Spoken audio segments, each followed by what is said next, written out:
In New York City, here is Steve Malzberg. Folks, welcome back. I don't know if you... Broadcasting live from the Newsmax studio in New York City, here is Steve Malzberg.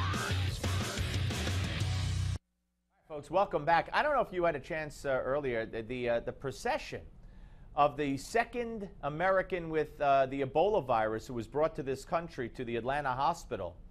When I first saw it, I thought they were replaying, except for the ambulance in front, I thought they were replaying the OJ Bronco chase. They closed down the highway. They have tons of cars. In fact, one of the cars looked like a Bronco, the one right behind the ambulance. It was quite a scene, quite a scene.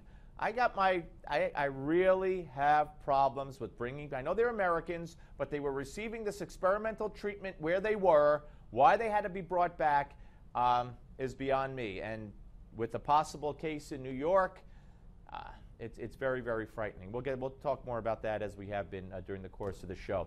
I want you to listen to Jimmy Fallon. Jimmy Fallon, baby. Nobody's hipper than Jimmy Fallon, right? He had an actress on by the name of Jenny Slate, and she's in a movie called Obvious Child, and I want you to watch this. Your movie, Obvious Child. Yes.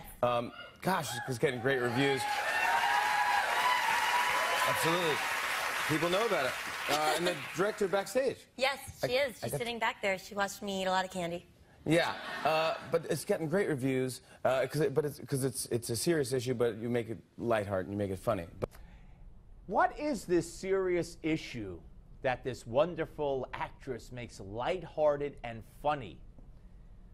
Abortion. That's right. She makes abortion lighthearted and funny. Killing an unborn child in the womb, she makes it lighthearted and funny. Because that child has no rights. It's just a thing. It's just a blob, right? A blob with fingers and toes and smiles and feelings, you know, but it's just a thing. Lighthearted and funny. Abortion. More. It's a romantic comedy, but it has a modern story. It's about a comedian in Brooklyn who gets dumped and fired and then gets drunk and then gets pregnant and just normal stuff. And and has a... Sends chills up and down my spine. A regret. If only every woman could have a regret-free abortion. Now, I haven't seen the movie, and I don't know what a regret-free abortion means. Does that mean a day after she doesn't regret it? 2 days after? 2 weeks? 2 months? 2 years? Wait. Wait. Wait. And, oh, by the way, wait.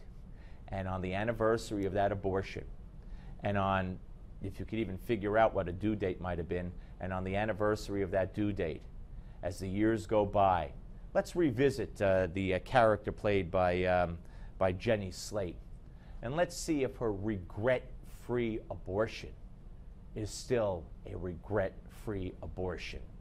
But she made it so much fun. It's so much fun on the Steve Malzberg Show.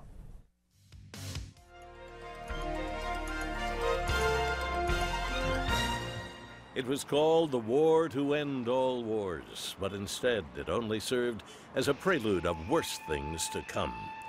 It was the world's first universal war, with the nations of the United States, United Kingdom, France, Greece, Italy, Russia, and 19 other countries declaring war on Austria-Hungary, Bulgaria, Germany, the Ottoman Empire, and the other European-based nations. As the wars before it, and those after it, this war would prove to be a long, bloody, and costly conflict. For the first time, chemical weapons were used in organized warfare. In 1915, the Germans unleashed 150 tons of chlorine gas at Ypres, Belgium. Then 2 years later, used mustard gas against the Russians at Riga. World War I also gave birth to a new form of battle called trench warfare. Opposing armies would build elaborate trenches opposite one another, protected by barbed wire. The trenches themselves became havens for disease and life-threatening infections due to poor drainage and sanitation. The area between the opposing armies became known as no man's land because it was fully exposed to artillery and small arms fire from both armies. attacks, even if successful, often sustained severe casualties for both sides. So when it finally came to an end, on the 11th hour of the 11th day of the 11th month in 1918, soldiers from both sides greeted the news with great skepticism.